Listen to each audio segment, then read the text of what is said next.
The next video is a compilation of videos I've done for YouTube over the years that teach people basic gun handling, along with things like how to draw your gun from concealment and those kind of things. Those are things that are difficult to do on the range because there are always people shooting around us on an indoor range, so it's difficult to work from the holster.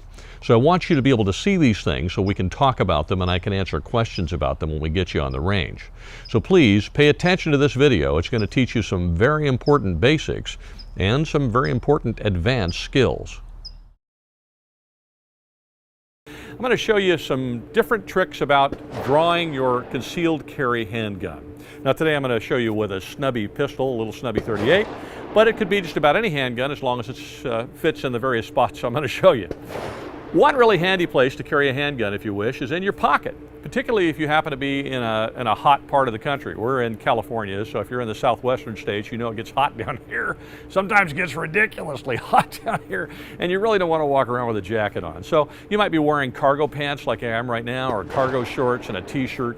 A handy place to put your gun is right here in your pocket. And as a matter of fact, I have a little snubby 5-shot 38 in this pocket. Now, one of the things I like about revolvers is they're bumpy. And when you put them in a pocket holster or you put them in something under a jacket, because they're bumpy and lumpy, they sort of blend in with your clothing. Over the years I've carried a handgun, I've never had anybody ever notice that I have anything in my pocket, but I sure do. All you got to do is reach in, get a grip on your pistol, draw it out, and there you are. Now you've presented your handgun, it's right in your hand. It comes out like magic. Pretty cool, huh? So let me show you again. By the way, if you're going to do this, it's extremely important to get yourself a quality pocket holster. Don't put the gun in your pocket without a holster, because the holster does a few things. One, it keeps the gun clean, keeps it from getting lint in it and that kind of stuff, from getting all boogered up. But it also holds the gun in a proper presentation so it isn't tilting and moving around. A good pocket holster will hold it straight up so you can get a hold of it. And then if you get a holster that has a little bulge on the bottom like this one, or has a little hook on it, it'll keep the holster in the pocket as the gun is drawn out. So let's put the gun and holster back in the pocket again, and you'll notice it pretty much goes away. Now, pretty cool, because it's comfortable no matter where I go, and nobody knows I have it. So you're walking out to your car from the mall after shopping. It's maybe you shopped a little too late that night, and there's some characters out there that are a little scary to you, and you just walk out with your hand in your pocket. Maybe you're deciding to go back in the mall and get security, and you can't get there quickly enough, and the guy gets a little too close to you. You go, wait a minute, buddy, I don't want any trouble. You can do that. Hey, dude, I don't want any trouble, back up. What he doesn't realize is not only do you have your hand in your pocket, but you have a grip on your gun. So he gets a little close, out comes the gun, firing grip. I told you, stay back, I'm armed, or whatever you got to do. Fairly quick presentation, and frankly, it's a little shocking for the guy that you pull a gun. You know, the element of surprise can be a really good thing. So that's one way to conceal a small pistol. Whether it's a revolver or an autoloader, doesn't make a difference. You can carry it in a pocket in a small pocket holster. Now, here's another little hint. When you go to put the gun in your pocket, make sure you take the holster out of your pocket, put the gun in the holster, and take the entire thing and put that back in the pocket as one unit. Don't try to take your pistol or your revolver and reholster it in the holster while it's in your pocket. If you do, you're liable to shoot yourself squarely in the recreational center, and that's going to be painful. So don't do that to yourself, okay? Make sure that you put the gun and the holster in your pocket as one unit, and that way when you need it, hey, gun's out, you can do what you need to do, bang, bang, bang, whatever it takes. And then when you're done, put the holster back in your pocket with the gun as one unit. All right, I'm going to come back in a minute and we'll show you how to draw a pistol from a concealment carry holster under a garment. Okay, I'm back, and we've got a little different holster setup. Instead of the pocket holster, I've got the gun in a strong side hip holster right here. And this is a little leather model. You can pick whatever one you like that works best for you. Everybody's a little different, their body's a little different, and so on. But you may be in an environment where it's a little cold, you got something like this over the top, or maybe a heavy shirt, or a sport jacket, or a suit jacket, or maybe just a jacket, and you got to get it out of the way to get the gun. There's a few different ways to do this, and you'll see that some people will say take your palm and put it right here and ride the palm around till the jacket gets out of the way. So you can see how that works. If I put my palm here and ride the palm around to push the jacket out of the way, I can get a good grip on the gun and lift it straight up, rotate it forward, and push it out. There you go. So we'll do it again. All right, gun's back. here we go. So here's one way to do it. You're going to take your palm of your shooting hand, put it right here in the middle of your chest while you're bringing this hand up around your belly button to keep it out of the way. Push the palm all the way back until you can find the gun. Get a good grip on the gun. Push down on the gun and it'll bounce right back out of the holster. Tilt it forward and press it out. Now the important thing with that tilt forward is that this hand stay out of the way. Find your belly. Now I've seen people say chest. Yeah, I see that a lot. And I think I just smacked the microphone. I apologize, but you know, I see chest. That doesn't do anything for me. I like having it down here so that the gun and the hand come together at the same time. So find your belt buckle or your belly or whatever. I mean, the other thing, frankly, for me is that I'm getting older. My chest is getting smaller. My belly's getting bigger. It's just easier to find my belly, to be honest with you. So that may be something that you're having trouble with too. If you're becoming gravitationally challenged like I am, you can find that thing pretty easily. So just get your palm right here in the center. Put your support hand on your belly. Go get the gun. Push down hard on the gun to make sure you've got a good solid grip. Then lift the gun straight up out of the holster, tilt it forward, and push it out. All right, that's one method of getting the jacket out of the way. Let me show you another one. So let's put the gun back. Another method is to clear the jacket with a sweep of the hand. So you're going to hook your hand this way and get the hook in here and sweep the jacket out of the way and then come back and get the gun. So it looks like this. Sweep the jacket out of the way, get the gun, lift it up, and twist it and press it out, just like that. You're just going to rotate it and press it out. Same draw. The draw stroke is the same. It's just a matter of how you clear the garment. So instead of clearing the garment by running your hand along here, you're clearing the garment by scooping the garment and flicking it out of the way, driving it all the way back. But it's a strong drive. It's not just to this point to try to flick it out of the way. You want to grab a hold of it and really put some force on it and jerk it out of the way and then reach down and get the gun. So there's another method of clearing a jacket or shirt or such and such out of the way. Reach over here, get it, gun's out. So it's relatively quick. You're not going to win any, quick draw contests, but the contest you're interested in winning is the one against the guy who wants to hurt you and dealing with the bad guy. Now, one more point I want to make. When you put the gun back in the holster, make sure you do it slowly and deliberately. Take your time. Because if you don't, it's very possible that your finger might be on the trigger, or that a piece of the holster or a piece of your garment might get inside the holster like that. Something might actually press the trigger, and if you go nice and slow, you're going to feel that there's something in the way and you're going to stop. If you try to do it quickly and you're jamming it in there, then something might press that trigger and you're going to shoot yourself squarely in the rump. And that's going to hurt, and you're going to look stupid and feel it like an idiot and be all over the news and all over YouTube, and you ain't going to sit down for very long. At least for a while anyway. And you got a hospital bill and all that other embarrassing stuff. So make sure the gun comes out quickly, but it goes back nice and slow and deliberately, and make sure it gets in that holster without something in the way. That will make sure that you're safe as you reholster your firearm. All right, now sometimes we don't wear an open jacket or an open shirt. Sometimes we're wearing a sweater or something pullover like that. I'll be back in a second. I'll show you how to draw from that and give you a good way to do that too.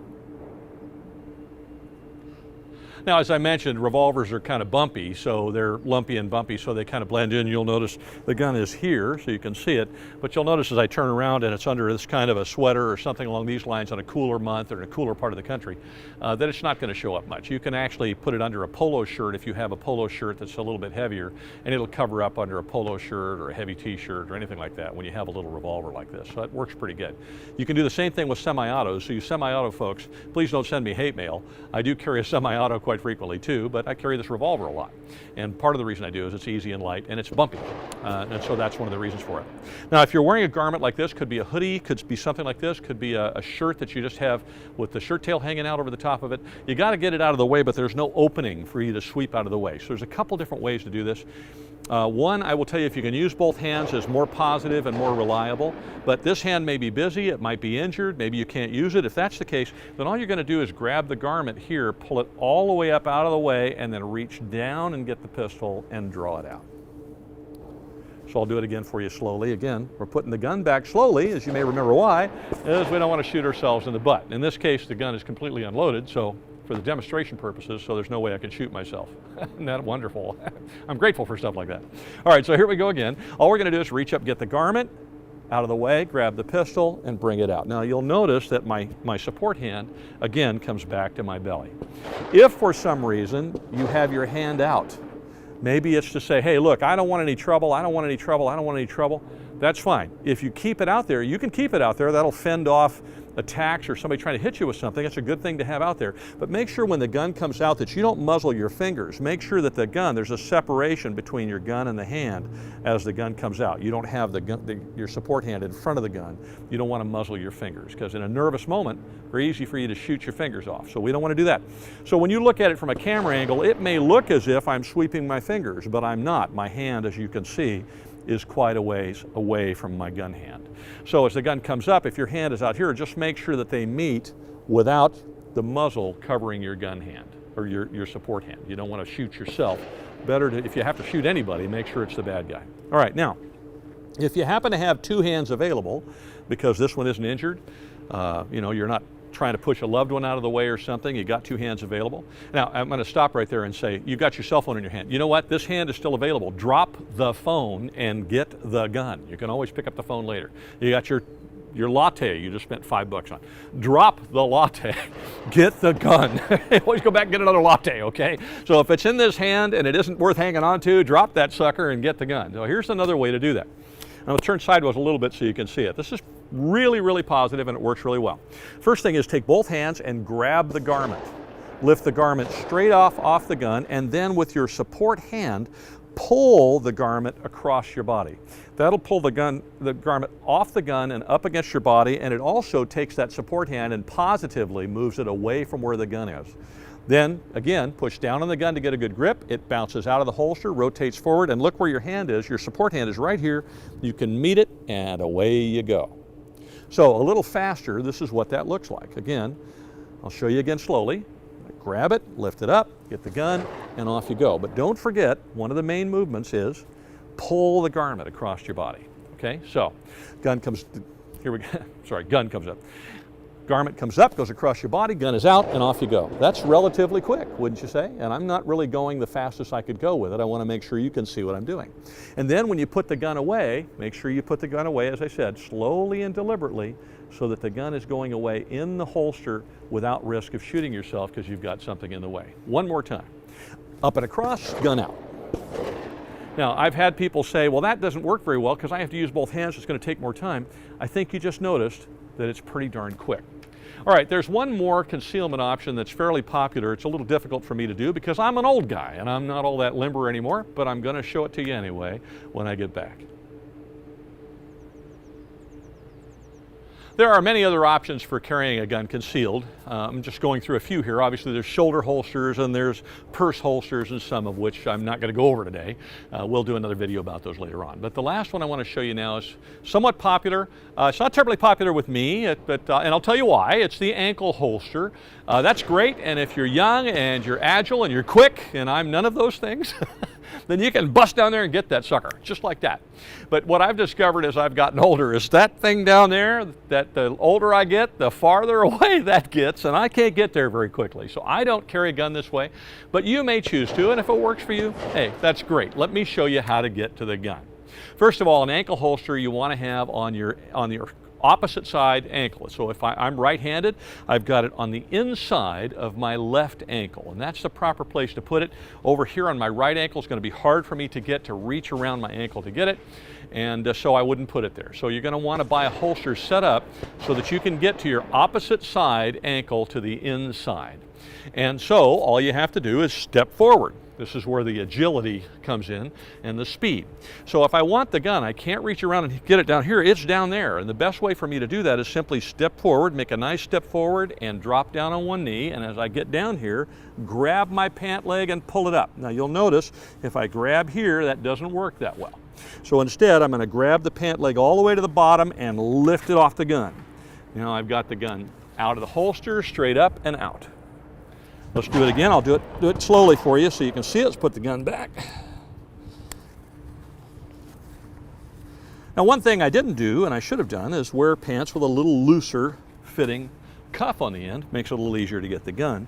And that way you don't have the problems I'm having at the moment. But once again, gun is down there. You're going to step forward, lift the pant leg up, remove the gun, and press it out. Same thing to put it back. Make sure you do it nice and gently and slowly so that you don't shoot yourself squarely in the ankle. And I have seen a couple of holsters like this designed so that the gun is pointing up.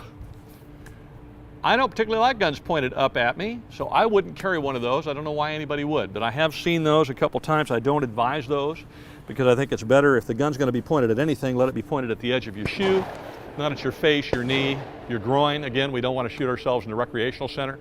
That simply doesn't work. All right, so one more time. We're going to step forward, and as we do, we'll step forward and hike up our pants a little bit, grab the pant leg, get the gun, and the gun is out. Now that's not too bad for an antique like me. If you're young, you can do it a lot quicker, so this might be a good viable option for you. If you're a security officer or police officer working plain clothes or something, maybe having a gun down here as a backup wouldn't be a bad plan. I'm not terribly in favor of it as my primary spot to have a weapon, but if it works for you, now at least you know how to get the darn thing out. Okay, so why am I showing you this? Because I do run into students all the time who want to carry a big old monster like this. You know what? I wouldn't mind carrying a big old monster like this either, because if I'm going to fight with a gun, give me the biggest one I can have. The problem is, as you've discovered, we have to conceal them. And this one's not going to fit in your pocket unless you're 9 feet tall and weighs 700 pounds. It's certainly not going to fit in an ankle holster. It's going to get really, really uncomfortable sitting over here on your hip, and you're bending over and sitting in a chair and having it poke you in the ribs and the hammer poking on you, or the grip, or whatever the case might be. And no matter what you cover it up with, it's going to print like crazy. So this is a great gun to carry as a security officer, police officer, full-size gun, revolver, or semi-auto, or whatever. I just happen to grab a revolver.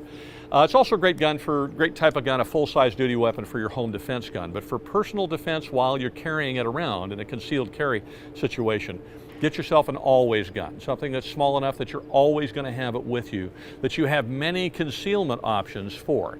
And that's why I was showing you the Snubby. A small auto loader would be just as good. It's all a matter of personal preference. Just make sure it's something you can shoot well, you can put rounds on target, and that's comfortable for you to shoot and comfortable for you to carry. And now you've got some various different options on where to carry it. I wanted to talk to you briefly about something I talk to students about constantly, which is dry practice, or what you may have heard called at one time or another dry firing. We used to call it dry firing a lot. I went to training one time at a training class, I forget where it was, but I was told that, the instructor said, we don't call it dry firing, we call it dry practice. And I really liked that, because you're really not firing, and it sort of takes the bang out of the whole thing. But one way or the other, it's also kind of politically correct, and I'm not. So you can call it dry practice, dry firing, I don't care. But the point is, it's the best practice you're ever going to get as far as perfecting your trigger press, and it costs you exactly nothing.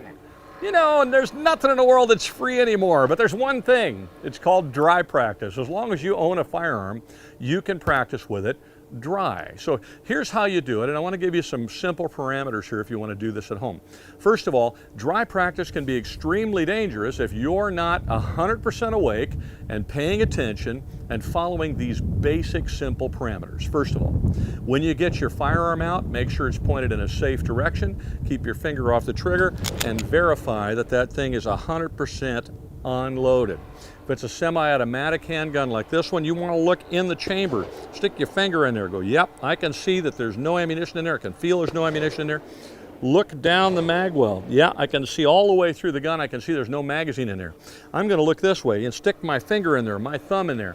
I know there's no magazine in there because I'm looking, but I'm also feeling there's nothing in there. Now, this may seem redundant and stupid, but it's not. We're dealing with something that could kill someone if we screw up. So there you go. I stuck my finger in the mag well. There's nothing in there. I'm looking in the chamber. I can see the empty chamber, and I stick my finger in there. I don't feel any brass. I don't see anything that looks like brass. This gun is unloaded. Now, do I have a magazine on me? No, I don't. Do I have any ammunition on me? No, I don't. Okay, where is that? What's that? Oh, that's my flashlight. Okay, I don't have anything. No ammunition on me. No magazines on me. Where's my ammunition? It's on the other end of the house somewhere. It's totally and utterly separated from my gun. Now I'm almost, but not quite ready for dry practice. Now let's define dry practice. Dry practice is the practice of pressing the trigger while holding the sights firmly on target and practicing the fundamentals of our shooting. That means that we've got our good solid grip, and if you have not already watched our previous video about grip, please do that. It'll teach you a really good solid grip. We've got our good stance. We've got our finger off the trigger. We're obeying our rules. We're making sure that our gun stays right in this nice little arc. If we're obeying the safety rules, you can check out our previous video on the NRA safety rules. I teach those because they're really simple and easy to remember. The first one is keep the gun pointed in a safe direction. Always keep your finger off the trigger until you're ready to shoot. And keep the gun unloaded until it's ready to use. If you just follow those, you're going to be safe. So we're following those. We got everything ready to go. The one thing we don't have is we don't have a target to dry practice against. So I want to encourage you, we know the gun is unloaded, our ammunition is on the other room, into the room. We know that right up against that wall is safe because that's a brick wall, block wall, or whatever, or that wall backs up to a hillside on the side of our house, or there's nobody on, one way or the other. We've determined that's the safest possible direction in our house. Maybe there's a fireplace there and it's really thick and bullet's not going to go through it. There's a fireplace on the other side of the wall or something along those lines. Now we have to have a temporary target, and I want to say that again. We have to have a temporary target that is only going to be up when we are dry practicing. The minute we're done, we're going to take it down and put it away. Now it can be a white sheet of printer paper out of your printer. It could be one particular magazine that you always dry practice against. It could be whatever. But you want to avoid practicing against the television while you're watching the movie and shooting the bad guys, or practicing against the portrait of Aunt Marge or Uncle Henry or the light switch on the wall or any of those things, because those things are always there.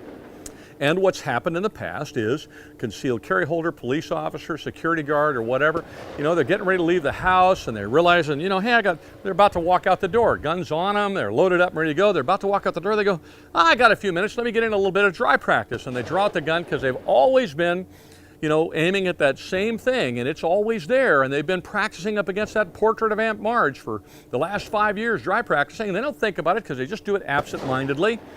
Should you do anything with a gun absent-mindedly? And the answer is, survey says, no, don't do that. But people do it. I've done it. Fortunately, I've never shot anybody, never had a big accident like that, but it can happen, okay?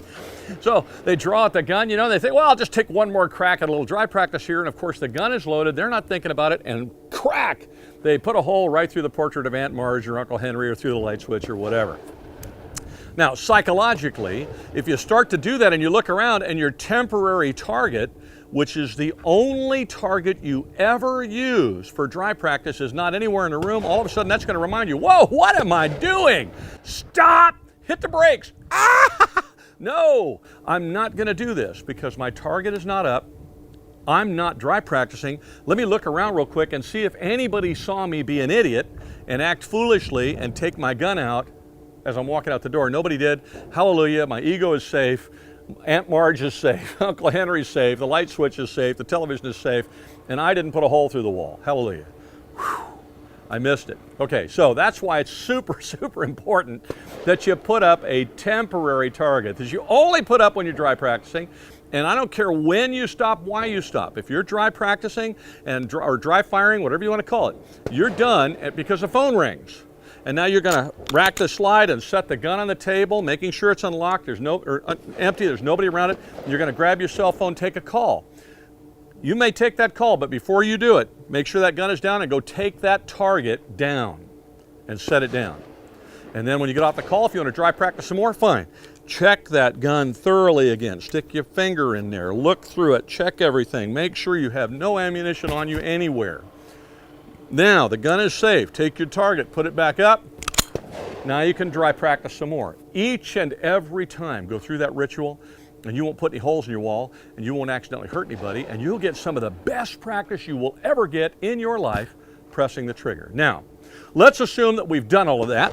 Our gun is safe, our temporary target is up, we've got it all squared away. Here's what dry practice does. Dry practice is simply a way for you to practice without ammunition, to practice the fundamentals of shooting. That means you've got a good stance, you've got your solid grip, you're bringing the gun up to eye level rather than your head down to the gun. You've got a solid sight alignment. You now put your finger on the trigger and you practice breathing and pressing the trigger nice and smoothly all the way through until the hammer falls or the striker goes. And then when you're done, you let the trigger off, rack the slide, and go again. And you just keep doing that.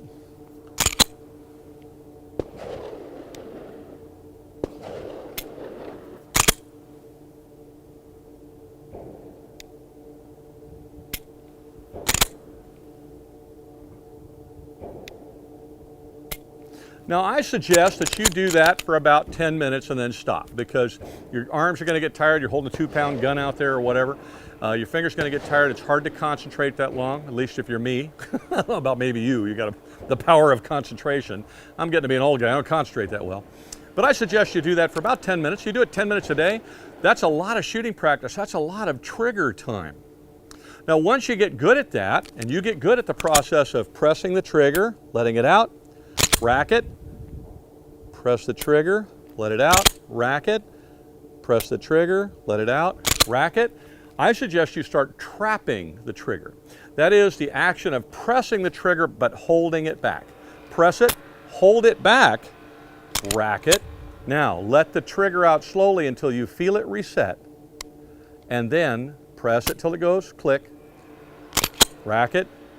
Make sure you trapped it to the rear now every time. Let it out till you feel it reset.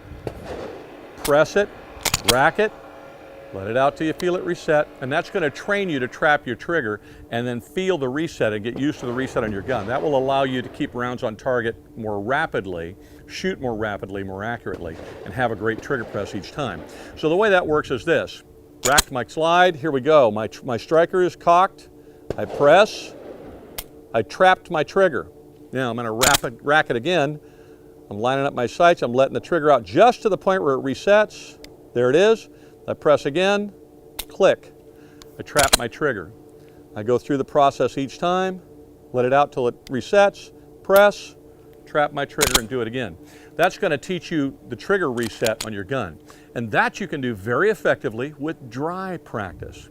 Some of the best practice you're ever going to get in your life is dry practice. It takes 10 minutes a day or whenever you have time, and it costs you exactly nothing. And I guarantee you, if you do this 10 minutes a day with your duty firearm, if you're a security guard or a police officer, or you do it with the gun you have at home and you just practice 10 minutes a day, the next time you go to the range, you're going to find your shooting improves dramatically just because you spent time dry practicing. Now, I want to go back to the safety issue again though. Dry practice is not dangerous as long as the gun is empty and it's pointed in a safe direction and you have a temporary target up that you always take down when you're done. One more thing about dry practice now. Some firearms like this Springfield XD or a Glock, certain firearms, striker fired guns, a lot of them, you can dry practice with them, and from now to the cow comes home, you're not going to damage them, or if you do, you're going to damage them so little, it'll take forever for you to ever damage them to the point where they have to be repaired. Now, other firearms, such as 1911, where it has an outside hammer you can cock, or there's different guns like that, they're not designed to be dry fired constantly. And you're going to want to put a snap cap in the gun. A snap cap, and revolvers are that way, a lot of them too, so be aware of that too. A snap cap is just a fake bullet that has a little spring primer on it. It gives the firing pin or the striker something to land on. It gives it a little resistance, so you're not constantly banging it up against its stop and damaging the firing pin or damaging the striker or damaging the gun. So before you dry practice, read your owner's manual. You might even want to call the customer service desk of the manufacturer and ask them, is this gun, is it okay if I dry fire it or dry practice with it regularly without a snap cap in it? And if they tell you no, then don't do it. Get yourself a snap cap and make sure you use that. If you're using a 1911 or a Beretta Model 92FS, an M9 or something like that that's got a hammer, that's easy. Put the snap cap in, let the slide fall forward, and just each time cock the hammer rather than racking the slide. The snap cap will stay there, and that way it protects the gun. Just make absolutely sure that what you're putting in the gun is a snap cap and not a live round. Revolvers, same way. Load the cylinder up with snap caps. I think they come in sets of 6, and they're, it's pennies to buy them. It's not terribly expensive. You can get them online. You can get them here at the P2K Range if you happen to come by. Load it up with snap caps. Just make sure that that's what's in it before you start dry practicing. Okay, so we're out here at the P2K Range. This is a great range. This is the range I teach at most of the time, and as you can see, the indoor range is right behind me. And you may live in a city or a major metropolitan area where you're you have to shoot at an indoor range because there may not be a rural place to shoot. And I understand a lot of YouTube channels are out there in the woods or out there in the field or out there in the desert. We do that too, and that's nice. And it gives you lots of chances to move and shoot and practice your defensive shooting a lot. But truthfully, the most practice you're going to get is probably going to be on a square range. So let's talk about a couple of different ways you can improve your defensive shooting while you're on a square range. So I brought a couple of things here. One thing I'm going to do on the range today, and you won't be able to hear me in there too much talking because it's too loud, so we'll do a little voiceover on it later on, is I just brought some simple printer paper. And you're going to see how I can use that to cut it up in smaller sizes. You can use sticky notes for that matter. I often use those. I can shoot at this, I can shoot at this, I can shoot at this, and I can try to do it at defensive distances, 2, 3, 4, 5 feet, which is about the time, the way that you're going to end up shooting if you have to defend yourself. And then I can cut it into smaller pieces and I can put it in different places and I can practice engaging multiple targets, all of which I can do on the square range all by myself. Now there's another thing you'll look at too, you'll see me doing. Normally I bring a big black marker for this, but I forgot it today. But I just took some range tape that was out there and I taped off some things on this target. You'll notice first of all that I taped off the cranial ocular cavity. That's this area around a human being right here that's really, really soft. And target people, they're very nice. They put the bullseye here, or they put the bullseye here. Well, when we're defending ourselves, that's not necessarily the place where we want to shoot. Shot placement is everything, particularly if you're defending yourself with a handgun, which is not the most powerful thing on earth. So you want to make sure that you hit in the cranial ocular cavity if you're going to shoot at the head, or if you're going to shoot at the body, rather than shooting at this bullseye right here, which is kind of, as you can notice, it's in the wrong spot. We want to shoot at the thoracic cavity right here because the thoracic cavity is where all the vital things are that if we impact those might get that person to leave us alone. There's two things that I learned from my dad, who was a deputy sheriff for more years than I care to count. One is you can't miss the guy fast enough to get him to leave you alone. You got to hit him. And the other is you got to hit him in the right spot. And sometimes you got to hit him multiple times. So if you practice and just change your targets, all you have to do is get a marker and just know where to mark it. There you go. Now if you mark it there and you concentrate on putting your rounds in that area, or if you're shooting at the head in this area, then you're going to find that you're going to be more successful in your defensive shooting. God forbid you ever need it, but if you do, you're going to hit the person in the right spot. So let's go in the range and we'll practice this a bit. So I put the target out here about 3 yards, and that's, 9, 10 feet. That's about average for where you're going to defend yourself. You'll notice I'm starting from a ready position, and then just shooting a couple of rounds, a couple of controlled pair here and there.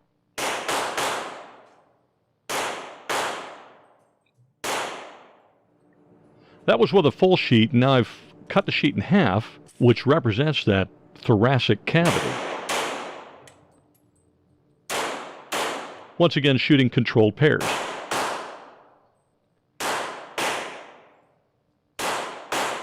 And the point is you want to see the front sight every time before you press the trigger. Then I've cut the sheet into a quarter, so this is a quarter size sheet this time. The quarter size sheet represents that cranial ocular cavity. Now I had the extra quarter sheet left over, so I just used all 5 and numbered them.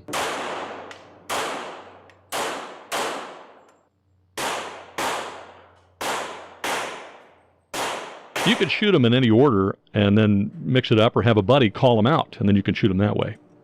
That gets you prepared for this practice for the cranial ocular cavity and the thoracic cavity. Now notice I'm seeing the front sight each time. I'm not just doing double taps, I'm doing controlled pairs and then controlled shots to the head. There's lots of other things you can do on a square range to improve your defensive shooting techniques and allow you to practice in an environment that doesn't necessarily lend itself to the type of shooting that we would do in defensive situations. But at the same time, sometimes, as I said, if you live in a big metropolitan area or a large city or something, you're kind of stuck with what you're stuck with. And hopefully these things will help you a little bit in that regard.